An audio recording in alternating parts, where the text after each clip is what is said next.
एक video viral हुआ। हालांकि इस वीडियो की सत्यता की हम पुष्टि नहीं करते, लेकिन पुष्टि ना करने का मतलब ये नहीं होता कि इस खबर को यूं ही जाने दें। संबित बीएसएफ के साथ मैंने गुरेज में काम किया, जहां शरीर को जमा देने वाली ठंड होती है। अबूझमाड़ भी गया। ऐसे हालात में जवान काम करता है, और अगर हम फिर ये तस्वीर देखते हैं कि उसको खाने के लिए जो दिया जा रहा है वो बद से बदतर स्थिति में है, क्या हम इसे सिर्फ जांच तक कह करके छोड़ दें? दूसरा सवाल आपसे यही है इससे जुड़ा हुआ कि राजनीतिक पार्टियां, सांसद, एमपी, एमएलए, आपके मंत्री अपने वेतन भत्तों के लिए तो तुरंत कमेटियां बना देते हैं और तुरंत उस पर अनुशंसा भी हो जाती है, तुरंत उस पर कार्रवाई भी हो जाती है। जवान का वीडियो आएगा, उसके बाद ही कार्रवाई होगी, उसके बाद ही जांच होगी। नहीं, इसीलिए बिना राजनीति किए हुए, मैं कोई कांग्रेस और बीजेपी के बीच राजनीति नहीं करना चाहता, और ये मैं कभी नहीं कहता हूं कि कांग्रेस भी कभी ऐसा चाहती होगी कि कोई भी जवान भूखे पेट सोए। मगर चूंकि आपने मुझसे ये स्पेसिफिक सवाल पूछा था, मैंने 7th पे कमीशन में जो जो रिकमेंडेशन हमारी सरकार की रही हैं, इन्हीं सब विषयों को ध्यान में रखते हुए भत्ता बढ़ाना और एट पार, बीएसएफ का भी एट पार विद आर्मी कर देना, ये सब हमारी सरकार ने किया है। मगर देखिए, आप वीडियो के बारे में जो कह रहे हैं बिल्कुल सत्य कह रहे हैं कि अगर कोई भी एक जवान भी भूखा पेट सो रहा है ठंड में, कड़की की ठंड में, तो इससे बड़ा दुखद विषय कोई नहीं हो सकता है, और इस पे एक्शन लेना चाहिए, यह भी सही बात है। मगर याद रखिए, मैं आपको बार बार कह रहा हूं, ये ऑफिसर वर्सेस जवान है, ये सरकार वर्सेस जवान नहीं है, क्योंकि जवान ने कहा है कि मेरे ऑफिसर करप्ट हैं, और एक राजनीतिक पार्टी के प्रवक्ता के नाते में आपने फिर वही सवाल खड़ा कर दिया। सरकार की जिम्मेदारी क्या सिर्फ फंड देने के बाद खत्म हो जाती है? कंप्लीट कर, उसके बाद उसकी जिम्मेदारी कुछ नहीं बचती। मैं आपको उत्तर दे रहा हूं जी, मैं उत्तर दे रहा हूं। आपको याद होगा चंद दिनों पहले, जबकि जनवरी 2016 में ही, 29 जनवरी 2016 में टाइम्स ऑफ इंडिया का एक आर्टिकल पढ़िए, दो बहुत बड़े आर्मी के अधिकारी, मेजर जनरल अशोक कुमार और मेजर जनरल एसएस लांबा, जो कि डेकोरेटेड ऑफिसर्स रहे हैं, उनके खिलाफ सीबीआई की जानकारी भी जांच भी बिठाई गई, सरकार ने बिठाया। काफ़ी लोगों ने क्रिटिसाइज किया, करप्शन के केसेस थे, मास अप्रोप्रिएशन ऑफ मनी था, तो सीबीआई ने जांच भी शुरू की है। अभी हमने एसपी त्यागी जी के केस को भी देखा है, एयर चीफ मार्शल रहे हैं। तो ये सब चीज़ें ऐसा है कि इस पर मैं अपना सीना नहीं ठोक सकता कि हाँ हम तो अरेस्ट कर लेंगे ऑफिसर्स को, क्योंकि ये आर्मी का विषय है। आर्मी के विषय पे मेरी औकात क्या है? मैं तो एक छोटा सा स्पोक्स पर्सन हूँ। आर्मी के अधिकारियों, उच्च रैंक अधिकारियों के विषय में कहने की मेरी औकात नहीं है, मेरी हैसियत नहीं है, और मुझे कहना भी नहीं चाहिए। संबित, लेकिन मुझे लगता है कि जब देश का जवान, जब सेना का जवान इस तरीके का वीडियो अपना सामने रखता है, तो फिर हर एक आम आदमी की हैसियत बहुत बड़ी हो जाती है। फिर हर आम आदमी, चाहे वो कितना ही बड़ा अफसर किसी भी संस्था का हो, उस पर सवाल खड़े कर सकता है, पूछ सकता है कि जो मेरी सुरक्षा में तैनात जवान वहां पर खड़ा हुआ है, नहीं, उसके साथ ये दुर्व्यवहार क्यों किया जा रहा है? तंत्र के ऊपर अभी गाली गलौज करूंगा तो अच्छा नहीं लगेगा। संबित, मैं ये चाहता भी नहीं। वो लोग इस तरीके से पूरी फोर्स पर हम सवाल भी खड़े नहीं कर सकते। मैं बार बार बोल रहा हूँ, इस वीडियो को लेकर के, उसकी सत्यता को लेकर भी हम सवाल नहीं खड़े कर रहे हैं। हो सकता है ये सच हो सकता है जांच में क्या चीज निकल कर आए, लेकिन सवाल ये खड़ा हो रहा है कि एक जवान को आखिर इसकी जरूरत पड़ी क्यों? प्रेम शंकर जी, क्या हालात इतने इस तरीके से लगातार बनते चले जा रहे हैं प्रेमचंद जी, कि उसके बाद लग रहा है कि अब जवान फ्रस्ट्रेशन में है, उसके सामने अब कुछ और उपाय नजर नहीं आता, इसकी वजह से सोशल मीडिया का सहारा लेता है? बिल्कुल, मैं तो इस बात को मान ही रहा हूं कि जिस तरह से उसने अपने वीडियो में इन चीज़ों को रखा है, जब उससे चारों तरफ से कहीं कुछ सुधार होता नहीं दिखा है, तभी तो उसने इस तरह का काम किया है, जानते हुए कि मुझे इसके बाद नुकसान उठाना पड़ सकता है। लेकिन अगर उसने सच्चाई उजागर किया है और कुछ खामियों की ओर बताया है, और वो खामियां काफ़ी मानवीय हैं, कोई उन्होंने प्रधानमंत्री के ऊपर आरोप नहीं लगाया है। सबसे बड़ी चीज़ ये है कि उन्होंने कोई ये नहीं कहा कि डिफेंस मिनिस्टर गड़बड़ कर दिया या होम मिनिस्टर गड़बड़ किया। पॉइंट है कि इस पर जिस तरह से एक पक्ष के लोग उसके गलत ठहराने पे लगे हैं, यह उचित नहीं है। आज आप ये प्रयास कीजिए ना कि जो अगर खामियां हैं, और मैं समझता हूँ अगर सरकार, जो आपने जैसे ठीक ही पॉइंट आउट किया कि आप फंड दे दिया, बजट अलाउ कर दिया, खाने के लिए होगा, रहने के लिए होगा, और अगर उसका प्रॉपर इम्प्लीमेंटेशन नहीं हो रहा है, उसमें गड़बड़ियाँ हो रही हैं, तो क्या ये जिम्मेदारी सरकार की नहीं है या सरकार में बैठे लोग नहीं हैं? तो ये कह के जिम्मेदारियों से भागने के बजाय एक स्वर से इसे स्वीकार करना पड़ेगा कि हाँ गड़बड़ियाँ हुई हैं, हो रही हैं, हम प्रॉपर खाना नहीं दे पा रहे हैं। क्यों नहीं दे पा रहे हैं? तो उसके लिए जो लोकतंत्र जिम्मेदार है उसमें सुधार कीजिए। मैं तो ये कह रहा हूं, पर मैं क्या नहीं करने क्या ये संभव है? कौल साहब, आपसे सवाल यही है कि क्या ये संभव है एक जवान जब इस तरीके की बात, पहली बात तो उसके अंदर खुद ये डर रहता है कि अगर वो ये रखेगा तो उसके लिए मुश्किलें खड़ी होंगी, लेकिन क्या फोर्सेस में ये संभव है कि एक जवान अपनी हालात को इस तरीके से सबके सामने रखे और उसके बाद वो फोर्स में सरवाइव भी कर पाए? जी राहुल जी, जो संबित ने बोला है मैं उससे सहमत नहीं हूं। आपने कहा है कि हमने एट पार, आर्मी के एट पार कोशिश करी है लाने की, अलाउंसेस बढ़ा दिए, ये बढ़ा दिए, वो बढ़ा दिए, बट जो ईथॉस है, वर्किंग ईथॉस आर्मी का और बीएसएफ का, वो बहुत फर्क है। बीएसएफ का ईथॉस एक थाने का ईथॉस है, पुलिस थाने का ईथॉस है। कौल साहब वो भी आपके साथ, जब तक बदली नहीं होगा, कौल साहब वो भी आपके साथ सरहद पर खड़े होते हैं, बढ़ा दीजिए। कौल साहब वो भी सरहद पर आपकी पोस्ट में बराबर में बीएसएफ की पोस्ट भी होती है, हमारे साथ खड़े। आप भले आर्मी भले पीछे होती है, फ्रंट पर बीएसएफ ही होती है। मेरा सुनिए, ये कहना उन्हें पुलिस थाने तक ले जाना, ये तो नाइंसाफी रहेगी। कौल साहब, बीएसएफ जिस तरीके से काम कर रही है, हम बिल्कुल दोनों को सैल्यूट करते हैं, जैसे आर्मी को सैल्यूट करते हैं वैसे बीएसएफ को भी सैल्यूट करते हैं, क्योंकि फ्रंट पर खड़े होकर के वो बात कर रही है। लेकिन कृष्ण मोहन मिश्रा, क्या आपको लगता है कि एक जवान इस तरीके को एक्सपोज करने के बाद में फोर्स में सरवाइव कर पाएगा? You have to give me 10 second more. No जी कौल साहब बोलिए। कृष्ण मोहन, मैं आता हूं आपके पास में एक बार। कौल साहब जी बताइए। मैं कहने का मतलब है कि इस पर्टिकुलर केस में जो 29 बटालियन बीएसएफ है, वो एक इन्फेंट्री ब्रिगेड के अंडर कमांड है, तो कोई वजह नहीं है कि उसकी राशन और उसका सामान और बाकी बटालियन का सामान में कोई फर्क हो, क्योंकि वो अंडर कमांड है, वो अटैच नहीं है, अंडर कमांड है। तो जो ब्रिगेड कमांडर है और उसका ब्रिगेड का, वो उसके लिए जिम्मेवार है।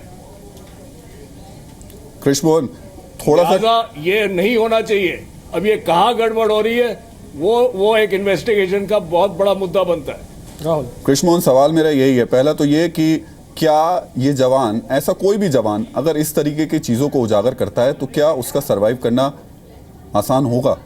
देखिए, अगर इस इंडिविजुअल की बात की जाए तो जैसा कि बीएसएफ ने बताया है कि वो ऑलरेडी वॉलेंटरी रिटायरमेंट के लिए अप्लाई कर चुका है, उसकी कार्रवाई चल रही है और वो कुछ दिन बाद रिटायर हो जाएगा।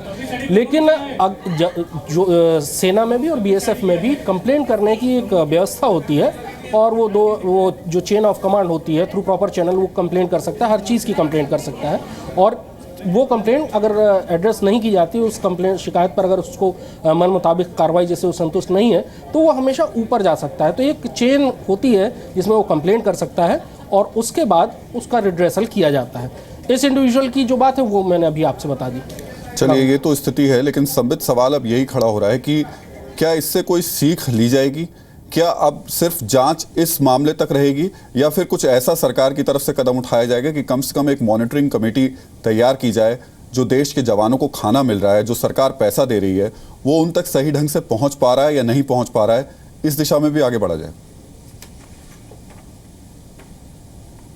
नहीं, देखिए, ये जो सरकार है ये बहुत सेंसिटिव सरकार है इन विषयों को लेकर। तभी आपको मैं एक आर्टिकल दिखा रहा हूँ, ये टाइम्स ऑफ इंडिया का है, कि पहली बार इंडियन आर्मी से एक विश लिस्ट मांगा गया कि आप बताइए।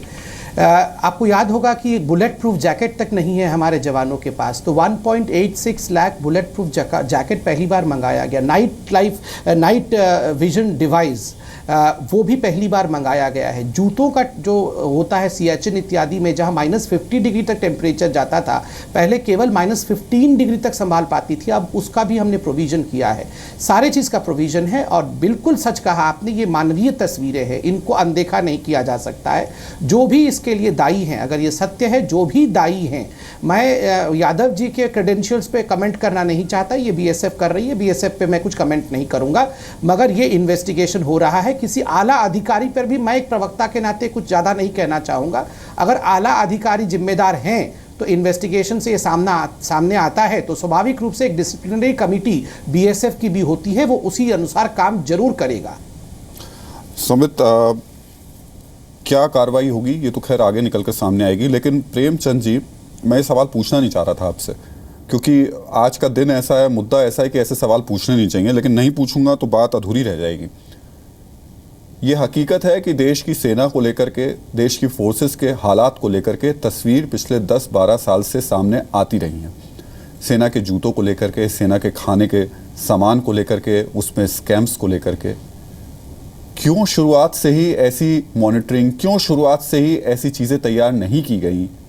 आपकी भी सरकार थी कि ऐसे हालात बनते ही नहीं कि एक आदमी को इस तरीके से अपने दर्द दिखाने के लिए वीडियो वायरल करवाना पड़ता।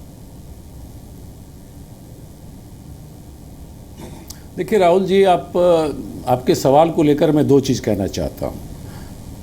हर सरकार के समय सिस्टम में कुछ कुछ खामियां रह सकती हैं, त्रुटियां रहती हैं, उसे सुधारने का प्रयास किया जाता है।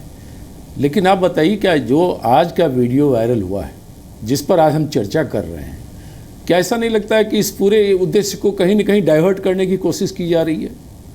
अब 10 साल पहले, 20 साल पहले, अरे पहले तो इस देश में सुई भी नहीं थी, अब तब उसकी तुम बात करिए कि कहाँ से कहाँ हम देश को लेके गए, वो भी हमें चर्चा करनी चाहिए। अभी तो हम बात सेना की और फोर्सेस की कर रहे हैं ना प्रेमचंद जी। कोई हमारे सिक्योरिटी फोर्सेस में कोई चीज़ें नहीं थी। एक minute Rahul ji, let me finish, मुझे पूरा करने दीजिए। उस पर जाएंगे तो देश ने जो तरक्की की है उसकी भी गाथा हमें कहनी पड़ेगी। अब तब ये भी मुझे कहना पड़ेगा, आज तो व्यथा की बात हो रही है प्रेमचंद जी, हमारे शहीद हो गए। आज तो व्यथा की बात हो रही है जमाने हुए थे और व्यथित इसी बात को लेकर है। हाँ, मैं व्यथित इस बात को लेकर के 3 बार इस बात को रिपीट किया है। मैं आज प्रेमचंद जी व्यथित इस बात को लेकर के हैं कि अगर इस बात को शुरुआत से गंभीरता से ले लिया जाता तो शायद आज ये जवान इस तरीके से दिखाई नहीं देता। Let me finish. नहीं, कहीं न कहीं खामियां हैं। वहाँ जो लोग खाना खिला रहे हैं, क्या वही जवान उसी आदमी के अंदर में मेस है जिसके अंदर में 10 साल पहले से मेस चल रहा था? ये भी क्लियर कर दीजिए। क्या पहले भी इस तरह की बातें सामने आई हैं क्या? यह भी हमें क्लियर करना चाहिए। मैं ये कह रहा हूं कि सिस्टम में अगर कुछ खामियां हैं तो उसे दूर करने का प्रयास कीजिए। सिक्योरिटी फोर्सेस के साथ इस तरह की लापरवाही को टॉलरेट नहीं कर सकते। यह देश को नहीं करना होगा। चाहे इसके लिए जो भी दोषी हैं उन पर कार्रवाई करिए। अगर कोई त्रुटियां रही हैं उसे सुधार कीजिए। आप सरकार में है भाई, आपके हाथ में सब कुछ है। अब ये कहना कि पिछले गड़बड़ी थी, पहले ये नहीं होता था, अब ये होता है, यह जिम्मेदारी से बचने का एक बहाना है। तो मैं समझता हूं ऐसे मामलों में हमें जिम्मेदारी से बचने के बजाय अपनी जिम्मेदारियों का पालन सुनिश्चित करना होगा। अगर कोई गड़बड़ी है तो उसे सुधार कीजिए, व्यवस्था में परिवर्तन लाइए। कौल साहब, मेरा सवाल ये है कि जो हालात, तस्वीरें इस वीडियो के जरिए सामने आती हैं, आपको लगता है कि जो एक जवान सरहद पर तैनात है उसके मोराल पर असर डालती हैं? वो बिल्कुल डालती हैं साहब। मैं सबसे जरूरी चीज है आपका खाना। आप the army marches on it's stomach, बड़ी पुरानी कहावत है।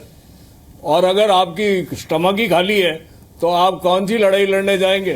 तो फर्क इतना है कि हम आर्मी में, आप अगेन बार बार सेना की आप दिखा रहे हैं, स्क्रोलर में आर्मी के बारे में आप दे रहे हैं, जबकि ये बीएसएफ की कहानी है और बीएसएफ और आर्मी की कोई तुलना नहीं है। हम आर्मी और बीएसएफ में क्यों आगे तक दोनों ही देश की सुरक्षा के लिए काम कर रहे हैं, दोनों ही देश की रक्षा के लिए काम कर रहे हैं ना। आप उसको अलग अलग करके आप दूसरी तरफ चले जा रहे हैं। संबित, मेरा सवाल अब आपसे, मेरा सवाल आपसे यही प्रॉब्लम है। सवाल संबित आपसे यही प्रॉब्लम है सर, यही प्रॉब्लम है। जवान के मोराल पर इसका असर नहीं पड़ेगा इस वीडियो का? और दूसरी चीज ये तीखा लगेगा आपको थोड़ा सा, क्या मोराल आप दिवाली जवानों के साथ मनाकर ही हाई कर देंगे, या फिर ये बेसिक चीजें जब तक नहीं देंगे तब तक मोराल हाई नहीं हो पाएगा? जी नहीं, आप नॉट ओनली संबित आपसे पूछा था जी, नॉट ओनली दिवाली, हमने हाँ सर बोल रहे हैं, सर बोलना जी। संबित बताइए, कर दे तब मैं बोलूंगा। जी, मैं जी, सर के बीच में नहीं बोलूंगा जी। संबित बोलिए। तभी तो मैं उन रेटोरिक्स पे नहीं आ रहा हूं, तभी तो मैं आपको फैक्चुअल डाटा दे रहा हूं।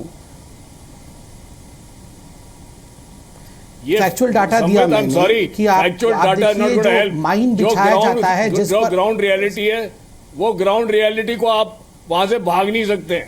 जो ग्राउंड रियलिटी है वहां से भागिए नहीं सर, मैं समझ नहीं पा रहा हूं। नहीं, मतलब आप कह रहे हैं कि आर्मी के ऑफिसर करप्ट होते हैं, आप कह रहे हैं बीएसएफ के ऑफिसर करप्ट होते हैं। आप है उसमें कह सकते हैं, मैं नहीं कह सकता ना सर। जी नहीं, मैं करप्शन की बात नहीं, मैं करप्शन की बात नहीं कह सकता। मैं करप्शन की बात, संबित, मैं करप्शन की बात नहीं कर रहा हूं। मैं एक करप्शन की बात नहीं कर रहा हूं। मैं कह रहा हूं जो ऑफिसर मैन रिलेशनशिप है, नो बट द जवान सर, हैज मेरे talked of a corrupt army में ऑफिसर और सर। BSF में जवान कह रहा है कि ऑफिसर- उनके नो, नो। अधिकारी और ऑफिसर करप्ट हैं, इसलिए मुझे बहुत सोच सोच के बोलना है। संबित, लेकिन अब सवाल मेरा यही है आपसे जो मैं पूछ रहा था। ऑफिसर मैन रिलेशनशिप, कौन सर, मैं जो आपसे पूछ रहा था आपने उस बात को बीएसएफ और आर्मी के बीच में लाके खड़ा कर दिया। हमारे लिए दोनों सैल्यूट के योग्य हैं, दोनों ही वो काम करती हैं, देश की सुरक्षा में काम करती हैं। आज इस दिशा में जा ही नहीं रहे कि आर्मी क्या काम करती है और बीएसएफ क्या काम करती है। आज इस दिशा में बात नहीं हो रही कौल साहब, बात आज इस दिशा में हो रही है कि वो शख्स जो सरहद पर खड़ा होकर देश की सुरक्षा में तैनात है, क्या वो इस हालात में काम करेगा और क्या उसके मोराल पर इस तरीके के वीडियो असर नहीं डालेंगे। और संबित, वही सवाल फिर पूछ रहा हूं आपसे, क्या उनका मोराल सिर्फ उनके साथ दिवाली मनाकर ही हाई किया जाएगा या फिर इस तरीके से ऐसी चीजें उनके सामने रखी जाएंगी, क्योंकि हालात वाकई बड़े खराब होते हैं जिन हालात में वो काम करते हैं, उसको सुधारने की दिशा में कुछ प्रैक्टिकल चीजें भी देखने को मिलेंगी। नहीं, मैंने आपको कहा, आपने शायद सुना नहीं कि पहली बार इंडिया में बुलेट प्रूफ जैकेट जो कि आर्मी को आज तक नहीं दिया गया था वो 1.86 लाख आ गया है, बाकी अभी खेत में आ रहा है। बोफोर्स के बाद जो आर्टिलरी नहीं खरीदी गई थी, पहली बार वो आर्टिलरी खरीदी गई है।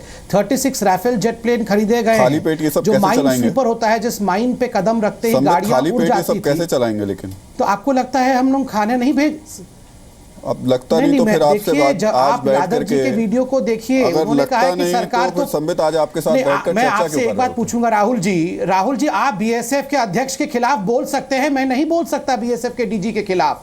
आप बीएसएफ और आर्मी के आज बात अधिकारी की हो ही नहीं रही ना। बोल सकती है, मैं नहीं संबित, बोल आज सकता बात साहब। देश के उस मैं जवान की सरकार हो का रही है जिसके स्पोक्सपर्सन है, साथ में तो किसकी हो रही है? देश का हर शख्स खड़ा होता है और हर वक्त खड़ा होता है। आज बात तो उस नहीं, जवान जवान की ने हो रही क्या कहा है साहब?